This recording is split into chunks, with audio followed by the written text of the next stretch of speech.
సామాన్య ప్రజలకు నాణ్యమైన బీపీటీ సన్నబియ్యాన్ని అందుబాటు ధరలో అందించేందుకు రాష్ట్ర ప్రభుత్వం మరో ముందడుగు వేసింది. గన్నవరం రైతు బజార్లో బీపీటీ సన్నబియ్యం విక్రయ కేంద్రాన్ని ఏపీ ప్రభుత్వ విప్ గన్నవరం ఎమ్మెల్యే యార్లగడ్డ వెంకట్రావు ప్రారంభించారు. ఈ సందర్భంగా బియ్యం ధరలు, రైతుల సమస్యలు, అభివృద్ధి పనులు, చిక్కవరం చెరువు ఘటనపై ఎమ్మెల్యే కీలక వ్యాఖ్యలు చేశారు. గన్నవరం రైతు బజార్లో ఏర్పాటు చేసిన బీపీటీ సన్నబియ్యం విక్రయ కేంద్రాన్ని ఎమ్మెల్యే యార్లగడ్డ వెంకట్రావు ప్రారంభించారు. ఈ సందర్భంగా కేంద్రాన్ని పరిశీలించి అధికారులు ప్రజలతో మాట్లాడారు. సామాన్య కుటుంబాలకు నాణ్యమైన బియ్యం తక్కువ ధరకే అందించాలనే లక్ష్యంతో ఈ కార్యక్రమాన్ని ప్రభుత్వం ప్రారంభించిందని తెలిపారు.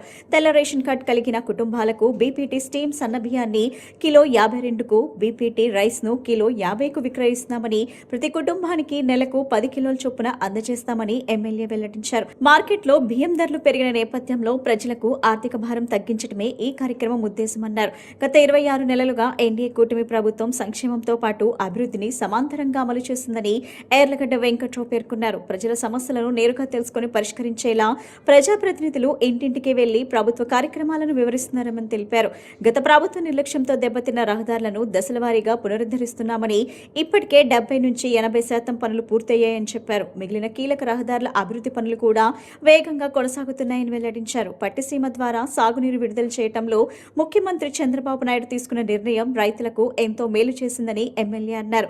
రైతుల ప్రయోజనాల కోసం ప్రభుత్వం నిరంతరం పనిచేస్తుందని పేర్కొన్నారు.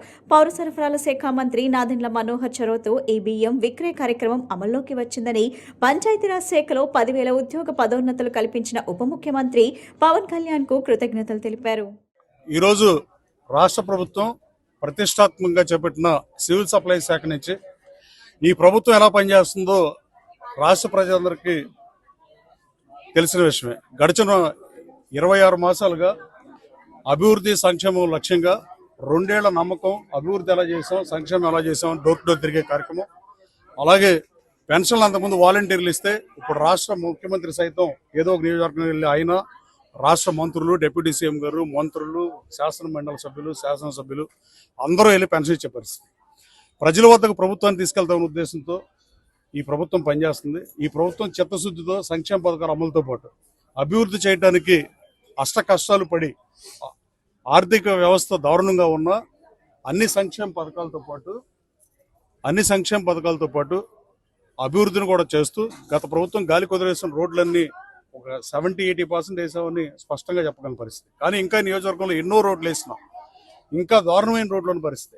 ట్రంప్ ఎఫెక్ట్ వల్ల ఈ తారు రేటు పెరగడం వల్ల శాంక్షన్ రోడ్లు కూడా లేట్ అవడం సహృదయంతో అర్థం చేసుకోవాలని మానికొండ గ్రామస్తులు కోరుతూ, అలాగే నందమూరు రోడ్డు అయితే మరీ దారుణమైన పరిస్థితి. 1,80,00,000 5 సంవత్సరాలు తట్ట మట్టి కూడా పోయిన పరిస్థితి. అక్రమ మైనింగ్ జరిగిన పరిస్థితి. ఎంతసేపు ఆ లారీలు వెళ్ళటమే తప్ప ఆ చెరువులు దూకి నందమూరు చెరువులు 2 తాడి చెట్లు లోతుంది పోయిన పరిస్థితి. నేను అధికారులను కూడా తీవ్రంగా మందలిచ్చా. ఎట్టి పరిస్థితి చిక్కవరం చెరువులో 3 పిల్లలు చనిపోతే శాసనసభ్యుడిగా నేను చెప్తే మీరు ఇంతవరకు కేసు కట్టబోవడం ఏంటంటే నిన్న కడుతున్నామని చెప్పిన పరిస్థితి. ఈ నియోజకవర్గానికి స్పష్టమైన మార్పు మీరు గమనించవచ్చు. గతానికి ఇప్పటికి గత పాలకులకు భిన్నంగా ప్రభుత్వం అభివృద్ధి చేస్తుంది. నేనేం చేశానో 2 సంవత్సరాల్లో ప్రభుత్వం ఏం చేసిందో చెప్పడంతో పాటు గత 2 సంవత్సరాలుగా నేనేం చేశానో కూడా పాంప్లెట్ ఇస్తున్న పరిస్థితి. అలాగే ఈరోజు ప్రతిష్టాత్మకంగా పవన్ కళ్యాణ్ గారు ఎలా అయితే 10,000 మందికి ఉద్యోగ ప్రమోషన్లు ఎలా అయితే ఆయన శాఖలో కల్పించారో, పంచాయతీ డిపార్ట్మెంట్లో ఎప్పుడు లేనిది మొట్టమొదటిసారిగా 10,000 మందికి పదోన్నతి కల్పించిన ఆయన కానీ, సివిల్ సప్లై దుర్గేష్ గారు కానీ, సివిల్ సప్లై శాఖకు సంబంధించిన మంత్రి కానీ, ఆయన ఈ ప్రతిష్టాత్మకంగా మార్కెట్లో రైస్ రేట్ పెరిగినాయి అనే ఉద్దేశంతో దాదాపు 62 రూపాయలు ఉన్న బీపీటీ రైస్ని 52 రూపాయలకి 10 కేజీల చొప్పున ప్రతి వైట్ రేషన్ కార్డు హోల్డర్కి ఇద్దామన్న పరిస్థితి. అలాగే రా రైస్ 58 రూపాయలు ఉంటే 50 రూపాయలకి ప్రతి తెల్ల రేషన్ కార్డు ఉన్న వాళ్ళకి 10 కేజీలు ఇచ్చే పరిస్థితి ఈ ప్రభుత్వం తీసుకురావడం గౌరవ సివిల్ సప్లైస్ మంత్రిని కూడా అభినందిస్తూ, రాబోయే కాలంలో ప్రజల అవసరాల లక్ష్యంగా ప్రజాస్వామ్యంలో ఎలా పరిపాలిస్తే ప్రజలకు నచ్చుతుందో అలాంటి పరిపాలన కుటుంబ ప్రభుత్వం అందిస్తుంది. మంత్రి గుమ్మడి సంధ్యారాణికి తన శాఖపై కనీస అవగాహన లేదని మాజీ ముఖ్యమంత్రి వైఎస్ జగన్ పై చేసిన వ్యాఖ్యలు తీవ్ర అభ్యంతరకరమని మాజీ మంత్రి పాముల పుష్ప శ్రీవాణి మండిపడ్డారు. కూటమి ప్రభుత్వం మంత్రులు పాలనను పక్కన పెట్టి వైఎస్ జగన్ వైఎస్ఆర్సీపీపై విమర్శలకే పరిమితమవుతున్నారని ఆరోపించారు. భోగాపురం విమానాశ్రయం ప్రాజెక్టు వైఎస్ జగన్ హయాంలోనే ముందుకు సాగిందని, అల్లూరి సీతారామరాజుకు నిజమైన గౌరవం కూడా వైఎస్ఆర్సీపీ ప్రభుత్వమే ఇచ్చిందని పేర్కొన్నారు. అలాగే మాజీ మంత్రి సీదిరి అప్పలరాజు ఘటనలో రాజకీయ కక్షతో కేసు పెట్టారని, అధికార పార్టీ నేతలకు ఒక న్యాయం, ప్రతిపక్షాలకు మరో న్యాయం చేస్తున్నారని ఆరోపించారు. మీరు అంటున్నారే చంద్రబాబు నాయుడు గారు కొబ్బరికాయ కొట్టారు, చంద్రబాబు నాయుడు గారు గుమ్మడికాయ కట్టారు అని చెప్పేసి. చంద్రబాబు నాయుడు గారు ఆలోచన, చంద్రబాబు నాయుడు గారి ప్లాను, చంద్రబాబు నాయుడు గారు ఎయిర్పోర్ట్ కట్టాలనుకున్నటువంటి ప్రాంతం ఏవి? చంద్రబాబు నాయుడు గారు ఎయిర్పోర్ట్ కట్టాలనుకున్నటువంటి ప్లాను 15,000 ఎకరాల్లో ఎయిర్పోర్ట్ కట్టాలనుకున్నారు భోగాపురంలో. చంద్రబాబు నాయుడు గారు ఎయిర్పోర్ట్ అనుకున్న ప్లాను ఎక్కడ శంకుస్థాపన చేశారు? దెబ్బలపాలెంలో శంకుస్థాపన చేశారు. ఆ దెబ్బలపాలెంలో ఆ దెబ్బల మీద మీ శంకుస్థాపన శిలాఫలకం ఇంకా ఉంది, వెళ్ళి చూడండి. ఆయన ప్లాన్ వేరు, ఆయన ఆలోచన వేరు, ఆయన అనుకున్నటువంటి ప్రాంతం వేరు.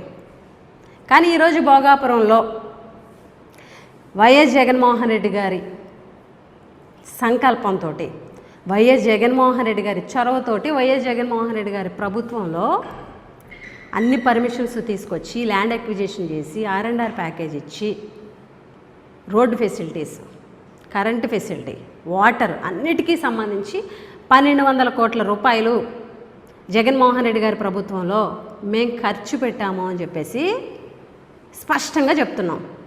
గుమ్మడి సంజయరాణి గారిని అడుగుతున్నా, మీ ప్రభుత్వంలో మీరు ఖర్చు పెట్టినటువంటి డీటెయిల్స్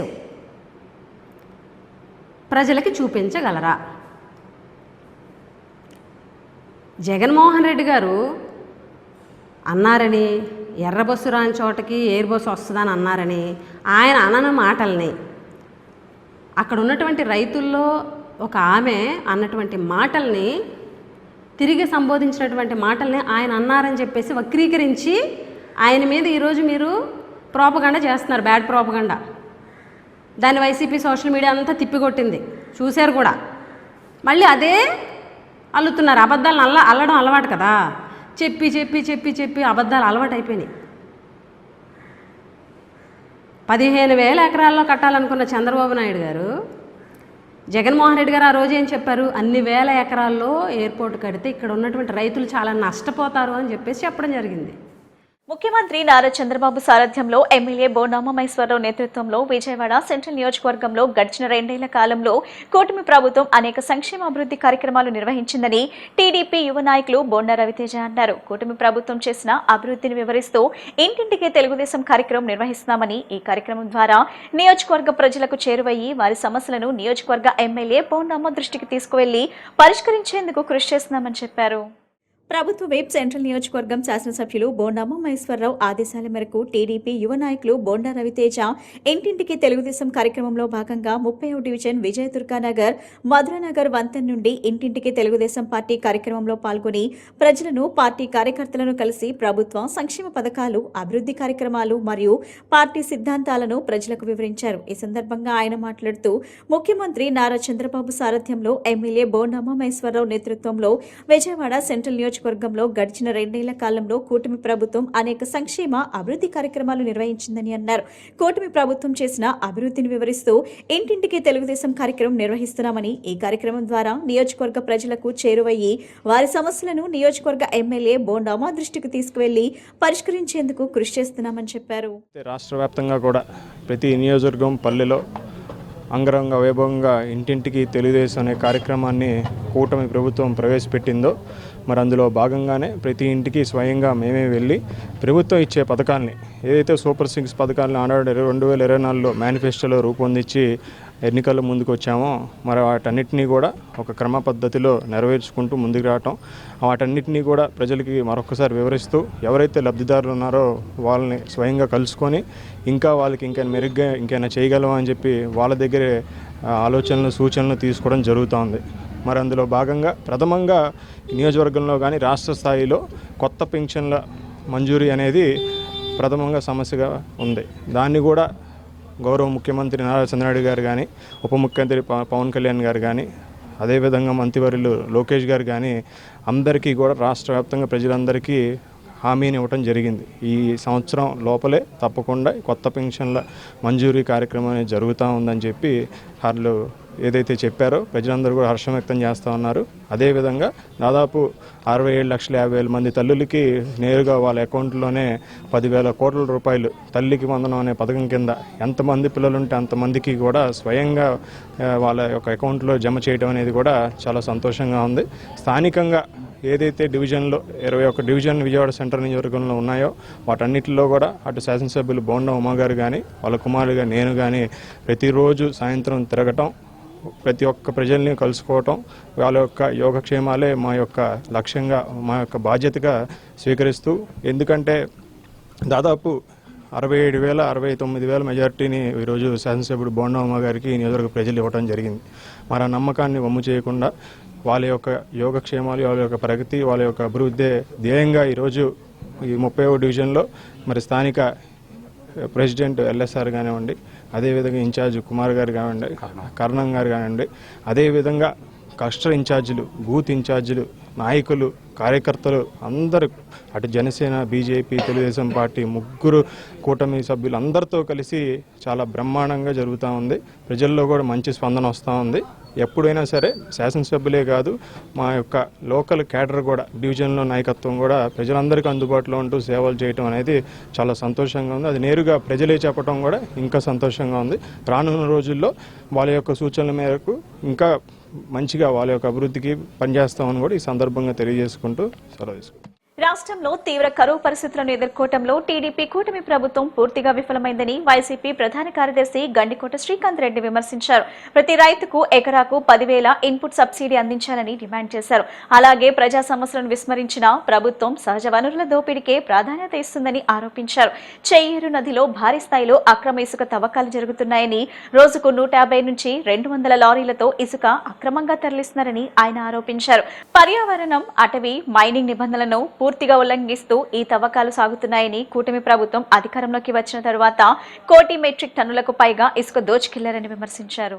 ఖరీఫ్ స్టార్ట్ అయ్యి 2.5 మాసం అవుతోంది. రైతులు 90% పైన పొలంలో పంటలు పెట్టుకోలేని పరిస్థితి. దీనిపైన ప్రభుత్వం ఆలోచన చేసి ప్రతి రైతుకు ఎకరాకు 10,000 ఇన్పుట్ సబ్సిడీ రూపంలో ఏ విధంగా ఇవ్వాలంటే ప్రణాళిక రూపొందించుకుంటుంది అనుకుంటే దాన్ని ఏమాత్రం కూడా ఆలోచన చేయకుండా, దాని గురించి ఏమాత్రం చర్చ కూడా జరపకుండా, వర్షాలు పడలేదులే, ఎరువుల డిమాండ్ తగ్గింది, మమ్మల్ని తిట్టే వాళ్ళు తగ్గారు, ఎరువులు లేకపోయినా బతికి బయటపడ్డాం అని తప్పించుకునేటువంటి మార్గంలో మీరు వ్యవహరిస్తున్నట్టుగా కనిపిస్తా ఉంది. ఎప్పుడు నెలకొనేటువంటి పరిస్థితులు నెలకొన్నాయి. గ్రామీణ ప్రాంతాల్లో వర్షాలు లేక త్రాగునీటికి కూడా ఇబ్బంది వచ్చే పరిస్థితులు. ఇవన్నిటి పరిస్థితులు ఎలా ఉంటే వీళ్ళ తెలుగుదేశం నాయకులు, అధికార పార్టీ నాయకులు, కూటమి నాయకులు చేస్తున్న పని ఏంటంటే ఏదైనా పోనీ ప్రజలు ఎన్ని ఇబ్బందులన్నా పడని, మాకు సహజ వనరులు దోచుకోవడమే మా బాధ్యత, సహజ వనరులు లూటీ చేయడమే మా యొక్క విధి విధానాలు, మా సంపద మేము మా ఓన్ సొంతంగా సంపద సృష్టించుకోవడమే మా నాయకుడు చెప్పినటువంటి మాట కాబట్టి మేము దానిపైనే ఉంటామని చెప్పి వివరిస్తున్నారు. రీసెంట్ గా 1 వారం రోజుల క్రితం గౌరవ రాజంపేట ఎమ్మెల్యే గారితో పాటు మిగిలినటువంటి శ్రీనివాసులు గారితో పాటు మిగిలినటువంటి నియోజకవర్గ నాయకులం అందరం కూడా ఒక చెయ్యేరు నదికి సంబంధించినటువంటి నది దగ్గరికి వెళ్ళాం. అక్కడ జరుగుతున్న పరిస్థితులు పరిశీలన చేశాక అక్కడ కూడా చెప్పాము, ఇలాంటి పరిస్థితులు జరుగుతున్నాయి, చర్యలు చేపట్టండి అని. అంటే మేము వెళ్తున్నటువంటి కాసేపు అక్కడ ఉన్నటువంటి మిషన్ దాపెట్టి మేము అక్కడి నుంచి వచ్చిన వెంటనే మళ్ళా మొదలుపెట్టి ఆ చెయ్యేరు సహజ సుందరమైనటువంటి ఆ ప్రాంతంలో ఎంతో మంచిగా ఉంటది. ఆ ప్రాంతంలో విచ్చలు విడిగా రాత్రి పగుళ్ళు రోజుకు 150 నుంచి 200 ట్రక్కులు నది గర్భం మధ్యలో రోడ్డును ఫామ్ చేసి అక్కడ ఉన్నటువంటి రూల్స్ ఏమాత్రం ఫాలో కాకుండా, అక్కడ సంబంధించి ఎన్విరాన్మెంటల్ క్లియరెన్స్ లేదు, అక్కడ సంబంధించి మైనింగ్ ఆఫీసర్స్ యొక్క క్లియరెన్స్ ఎంత ఇచ్చినామన్నటువంటిది అది ప్రాపర్ గా లేదు. అటవీ చాలా రిజర్వ్ ఫారెస్ట్ ఏరియా, అటవీకి సంబంధించిన అనుమతులు ఏమీ లేవు. మనం కొద్ది కాలం క్రితం చూసాం KGF సినిమా అన్నటువంటిది. అంతకన్నా ఘోరంగా ట్రక్కులు రాత్రి మొగుళ్ళు, రైతులు అక్కడ రైతులతో మాట్లాడితే వాళ్ళ కష్టాలు ఎన్నో చెప్పుకుంటున్నారు. వాళ్ళ బోర్లు విచ్చలవిడిగా తీసి అవతల పడేసేసి వాళ్ళను భయభ్రాంతులకు గురి చేసి వాళ్ళ పంటలకు నీళ్లు కట్టుకోనియకుండా వీళ్ళకి ఇసుక మార్గంగా దాదాపుగా 20-30 అడుగులు లోతున నది గర్భంలో తోలేసేస్తూ ఇష్టానుసారం రూల్స్ ఏది ఫాలో కాకుండా రాళ్లు బయటపడే పరిస్థితి ఏర్పడింది. ఆ ప్రాంతానికి వెళ్ళినప్పుడు ఆ రైతులు తమ గోడు చెప్తున్నారు, మాకు ఇదంతా ఫ్లాట్ ఉండేది, నీళ్లు వచ్చినా కూడా పశువులు దాటుకునే దానికని మాకు దాటుకునే అందాసు ఉండేది. ఇప్పుడున్న పరిస్థితులలో మేము ఈ గుంతలలో ఎంతమంది చచ్చిపోతామో నీళ్లు వస్తే మాకు కూడా అంతుచిక్కని పరిస్థితి ఏర్పడింది. చరిత్ర ఎప్పుడో ఎన్నో సంవత్సరాల నుంచి మేము ఇక్కడ బతుకుతున్నాం, ఇట్లాంటి పరిస్థితి ఎప్పుడు చూడలేదు అని చెప్తున్నారు వాళ్ళు. ఆంధ్రప్రదేశ్లో వైద్య విద్య ప్రవేశాల వ్యవస్థలో సమూల సంస్కరణలు చేపట్టాలని కోరుతూ ఆంధ్రప్రదేశ్ కాంగ్రెస్ కమిటీ గవర్నర్కు వినతి పత్రం సమర్పించింది. నీట్ అర్హత విధానం నుంచి medical counselling, doctor NTR university of health sciences ప్రవేశాల విధానం వరకు పలు కీలక అంశాలపై జోక్యం చేసుకోవాలని కాంగ్రెస్ అధికార ప్రతినిధి ఎన్ కిరణ్ కుమార్ రెడ్డి గవర్నర్ను కోరారు. రాజ్భవన్లో గవర్నర్కు సమర్పించిన వినతి పత్రంలో వైద్య విద్యలో పారదర్శకత, సమాన అవకాశాలు, విద్యార్థులకు అనుకూలమైన ప్రవేశ విధానాలను అమలు చేయాలని కాంగ్రెస్ పార్టీ విజ్ఞప్తి చేసింది. ప్రస్తుతం అమల్లో ఉన్న పర్సంటైల్ ఆధారిత నీట్ అర్హత విధానాన్ని పునఃసమీక్షించి మార్కులు లేదా శాతం ఆధారిత అర్హత విధానాన్ని పరిశీలించాలని కోరింది.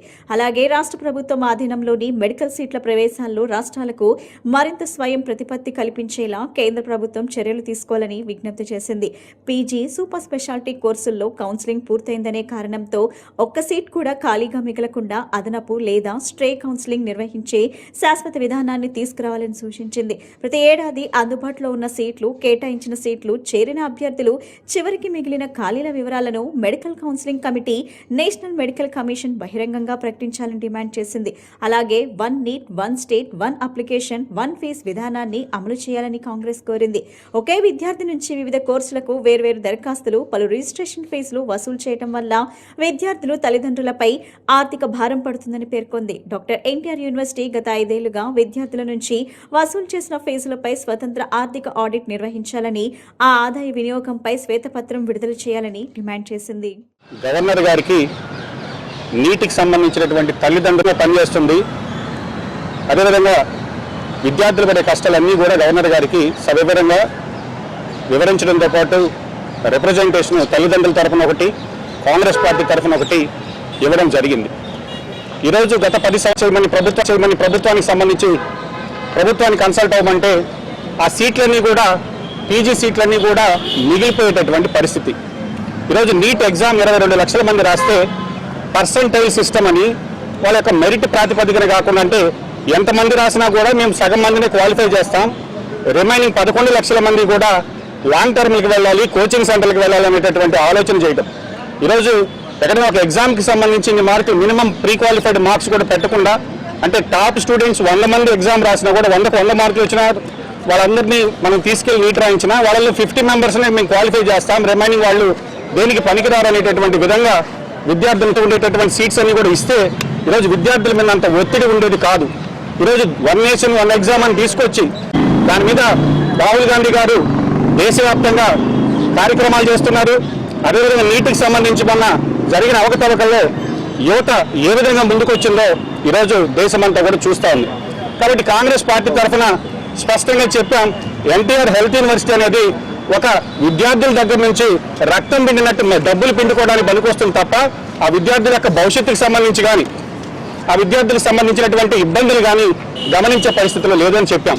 ఈ మాట ఎందుకు చెప్తున్నామంటే ఎన్టీఆర్ హెల్త్ యూనివర్సిటీలో ఎక్కడైనా కూడా ఇప్పుడు పాండిచ్చేరికి సంబంధించినటువంటి యూనివర్సిటీ పెట్టమంటారు, ఒక రోజులో సీట్ అలాట్మెంట్ చేసి ఈరోజు సాయంత్రం లోపల మీరు జాయిన్ కాకపోతే ఆ సీట్ వేస్ట్ అవుతుంది అంటారు.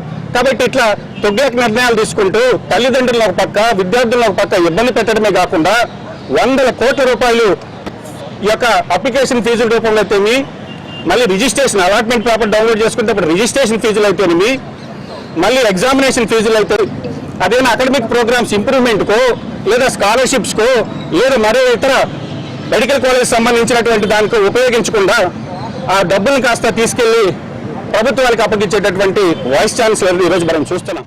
విజయవాడలోని భారతీయ జనతా పార్టీ రాష్ట్ర కార్యాలయంలో జరిగిన కార్యక్రమంలో స్మార్ట్ చెక్ అధినేత శ్రీనివాస్ తేజ మాదుల భారతీయ జనతా పార్టీలో అధికారికంగా చేరారు. రాష్ట్ర అధ్యక్షులు పివిఎన్ మాధవ్, రాష్ట్ర వైద్య ఆరోగ్య శాఖ మంత్రి సత్యకుమార్ యాదవ్, టీటీడీ పాలక మండలి సభ్యులు భానుప్రకాష్ రెడ్డి, తిరుపతి జిల్లా అధ్యక్షులు సామంచి శ్రీనివాస్ సమక్షంలో ఆయనకు పార్టీ కండువా కప్పి పార్టీలోకి ఆహ్వానించారు. ఈ సందర్భంగా ఆయనతో పాటు పలువురు యువకులు, స్నేహితులు కూడా బీజేపీలో చేరారు. ఈ సందర్భంగా శ్రీనివాస్ తేజ మాదుల మాట్లాడుతూ దేశాభివృద్ధి, జాతీయవాద భావాజాలం, యువత సాధికారత, పారిశ్రామికాభివృద్ధి, ఉపాధి కల్పన లక్ష్యాలతో పనిచేస్తున్న భారతీయ జనతా పార్టీ సిద్ధాంతాలు తనను ఆకర్షించాయని తెలిపారు. దేశ నిర్మాణంలో యువత మరింత బాధ్యతతో ముందుకు రావాల్సిన అవసరం ఉందని, అభివృద్ధి, సేవ, సుశాసనం లక్ష్యాల సాధనకు పార్టీ కార్యకర్తగా తన వంతు బాధ్యతను నిర్వర్తిస్తానని చెప్పారు. విజయవాడలోని భారతీయ జనతా పార్టీ రాష్ట్ర కార్యాలయంలో జరిగిన కార్యక్రమంలో స్మార్ట్ చెక్ అధినేత శ్రీనివాస్ తేజ మాదుల భారతీయ జనతా పార్టీలో అధికారికంగా చేరారు. రాష్ట్ర అధ్యక్షులు పివిఎన్ మాధవ్, రాష్ట్ర వైద్య ఆరోగ్య శాఖ మంత్రి సత్యకుమార్ యాదవ్, టీటీడీ పాలక మండలి సభ్యులు భానుప్రకాష్ రెడ్డి, తిరుపతి జిల్లా అధ్యక్షులు సామంచి శ్రీనివాస్ సమక్షంలో ఆయనకు పార్టీ కండువా కప్పి పార్టీలోకి ఆహ్వానించారు. ఈ సందర్భంగా ఆయనతో పాటు పలువురు యువకులు, స్నేహితులు కూడా బీజేపీలో చేరారు. ఈ సందర్భంగా శ్రీనివాస్ తేజ మాదుల మాట్లాడుతూ దేశాభివృద్ధి, జాతీయవాద భావాజాలం, యువత సాధికారత, పారిశ్రామికాభివృద్ధి, ఉపాధి కల్పన లక్ష్యాలతో పనిచేస్తున్న భారతీయ జనతా పార్టీ సిద్ధాంతాలు తనను ఆకర్షించాయని తెలిపారు. దేశ నిర్మాణంలో యువత మరింత బాధ్యతతో ముందుకు రావాల్సిన అవసరం ఉందని, అభివృద్ధి, సేవ, సుశాసనం లక్ష్యాల సాధనకు పార్టీ కార్యకర్తగా తన వంతు బాధ్యతను నిర్వర్తిస్తానని చెప్పారు. అమ్మలగన్న అమ్మగా భక్తుల చేత ఆరాధించబడే శ్రీ కనకదుర్గమ్మకు ప్రతి ఏడాది ఆషాఢ మాసంలో సాంప్రదాయబద్ధంగా సారెను సమర్పించడం తమకు ఎంతో ఆనందంగా, అదృష్టంగా భావిస్తున్నామని భవానీపురం కామకోటి నగర్ వాస్తవ్యులు హరివాణి శ్రీనివాస్ దంపతులు తెలిపారు. కాలనీ వాసులందరి సహకారంతో ఈ ఏడాది కూడా అత్యంత భక్తి శ్రద్ధలతో అమ్మవారికి ఆషాఢ సారెను సమర్పించామని చెప్పారు. రాబోయే ప్రతి ఏడాది కూడా ఇదే విధంగా మరింత వైభవంగా సారె సమర్పించేలా కృషి చేస్తామని పేర్కొన్నారు. జగన్మాత శ్రీ కనకదుర్గమ్మ ఆశీస్సులు ప్రతి కుటుంబంపై ఉండాలని, అందరికీ ఆయురారోగ్యాలు, ఐశ్వర్యం, సుఖ సంతోషాలు ప్రసాదించాలన్నారు. ఇంద్రకీలాద్రిపై కొలువై ఉన్న శ్రీ కనకదుర్గమ్మకు ఆషాఢ మాసంలో సారి సమర్పించడం అనేది దశాబ్దాలుగా కొనసాగుతున్న పవిత్ర సాంప్రదాయం. ఈ సాంప్రదాయాన్ని కొనసాగిస్తూ హరివాణి శ్రీనివాస్ దంపతుల ఆధ్వర్యంలో ఈ ఏడాది కూడా అత్యంత భక్తి శ్రద్ధలతో అమ్మవారికి ఆషాఢ సారిని సమర్పించారు. మంగళ వాయిద్యాలు, గోవింద నామస్మరణలు, అమ్మవారి జయ జయధ్వానాల నడుమ మహిళలు సాంప్రదాయ వస్త్రధారణలో ఊరేగింపుగా ఇంద్రకీలాద్రికి చేరుకొని ప్రత్యేక పూజలు నిర్వహించారు. అమ్మవారికి పట్టు చీర, పసుపు, కుంకుమ, గాజులు, పూలమాల, పండ్లు, కొబ్బరికాయలు, చలిమిడి, వడపప్పు, వివిధ రకాల నైవేద్యాలతో పాటు సుమంగళి స్త్రీలకు శుభప్రదంగా భావించే మంగళ ద్రవ్యాలను భక్తి శ్రద్ధలతో సమర్పించారు. ఆలయ అర్చకులు వేద మంత్రోచ్చరణల మధ్య ప్రత్యేక పూజలు నిర్వహించగా మహిళలు అమ్మవారిని దర్శించుకొని కుటుంబ సభ్యులందరికీ సుఖశాంతులు కలగాలని ప్రార్థించారు. ఈ సందర్భంగా కామకోటి నగర్ మహిళలు చైతన్య, హరివాణి, శ్రీ కనక మహాలక్ష్మి మాట్లాడుతూ ప్రతి ఏడాది కాలనీ వాసులందరి సహకారంతో ఆషాఢ సారెను సమర్పించడం ఆనవాయితీగా కొనసాగుతుందన్నారు. అమ్మవారి కృపతో కాలనీలో ప్రతి కుటుంబం సుఖ సంతోషాలతో ఉండాలని కోరుకున్నట్లు తెలిపారు. యువతరం కూడా ఇలాంటి ఆధ్యాత్మిక సాంప్రదాయాలను కొనసాగించాలని, భారతీయ సంస్కృతి, సనాతన ధర్మాన్ని పరిరక్షించడంలో ప్రతి ఒక్కరూ భాగస్వామ్యులు కావాలని పిలుపునిచ్చారు. అమ్మలగన్న అమ్మ శ్రీ కనకదుర్గమ్మ అనుగ్రహం రాష్ట్ర ప్రజలందరిపై ఉండాలని, మంచి వర్షాలు కురిసి రైతులు సుభిక్షంగా ఉండాలని, ప్రతి ఇంట ఆరోగ్యం, ఐశ్వర్యం, ఆనందం నెలకొనాలని ప్రత్యేకంగా ప్రార్థించారు. భక్తి, సాంప్రదాయం, ఐక్యతకు ప్రతీకగా నిర్వహించిన ఈ ఆషాఢసార సమర్పణ కార్యక్రమం భక్తులను విశేషంగా ఆకట్టుకుంది. స్థానిక మహిళలు, కాలనీ వాసులు పెద్ద సంఖ్యలో పాల్గొని అమ్మవారికి ప్రత్యేక ప్రార్థనలు నిర్వహించారు. ఈ కార్యక్రమంలో శిష్ల, శ్రీలత, హేమాద్రి, అరుణ పాల్గొన్నారు. ఓం శ్రీ కనకదుర్గాయై నమః. యాదేవి సర్వభూతేషు శక్తిరూపేణ సంస్థిత మనస్తస్యై మనస్తస్యై నమస్తస్యై నమో నమః. అందరికీ నమస్కారం. నా పేరు రాచకొండ చైతన్య. మేమందరం కామకోటి నగర్ విజయవాడ నుంచి వచ్చాము. ఇక్కడ అమ్మవారికి సారె సమర్పించడానికి అందరం సమూహంగా ఇలాగా అమ్మవారికి తీసుకొని వచ్చాము. ఈ ఆషాఢ మాసం అనేది అమ్మవారికి ఎంతో ప్రీతికరమైనది.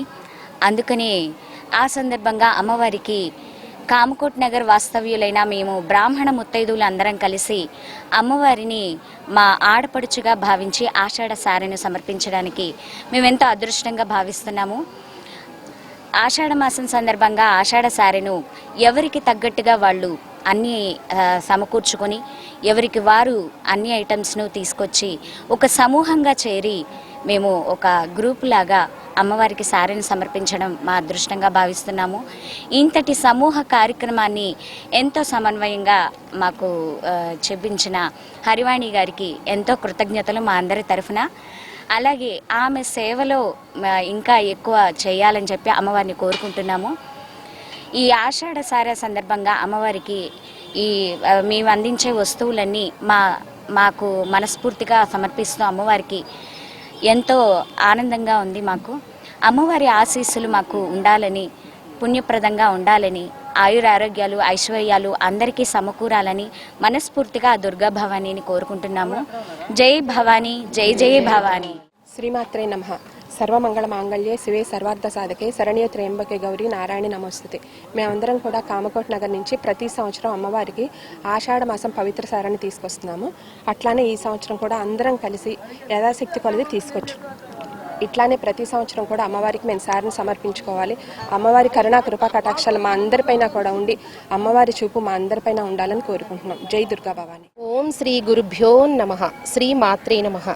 నా పేరు రేజేటి శ్రీ కనక మహాలక్ష్మి. మేమందరం కూడా కామకోటి నగర్ నుంచి వాస్తవ్యులు మేమందరం కూడాను చక్కగా వచ్చి ఈ సారికి అమ్మవారికి మేము సమర్పణ చేసుకుంటున్నాము. అసలు అమ్మవారికి సారే ఆషాఢ మాసం అనగానే ఒక చాలా పవిత్రమైందండి. ఇది ఏంటంటే ఒక ఆడపిల్ల, ఒక ఇంటి ఆడపిల్లకి మనం ఎలా అయితే సారీని మనం సమర్పణ చేసుకుంటామో అలాగే ఈ దుర్గమ్మ వారికి మేమందరం కూడా పాత్రులయ్యి అమ్మవారికి సారీని సమర్పణ చేసుకుని ఆ యొక్క ప్రసాదాన్ని మేమందరం కూడా దివ్యంగా స్వీకరిస్తూ అమ్మవారి కృపని పొందుతూ అలాగే ఆయుర ఆరోగ్యాలు కూడా అందరికీ ఉండాలని మనస్ఫూర్తిగా కోరుకుంటున్నాము. ఈ అవకాశం ఇచ్చిన మా శ్రీ వాణి గారి దంపతులకి మా అందరి యొక్క కృతజ్ఞతలు కూడాను. ఎందుకంటే ఆవిడ ద్వారానే మేము ఈ అవకాశాన్ని కూడా మేము ఇలా చూడగలుగుతున్నాము. ఈ అవకాశాన్ని ఇచ్చిన శ్రీ దుర్గమ్మ తల్లి వారికి కూడా మా అందరి తరపున కూడా కృతజ్ఞతలు. వార్తలు ముగించే ముందు ముఖ్యాంశాలు మరోసారి.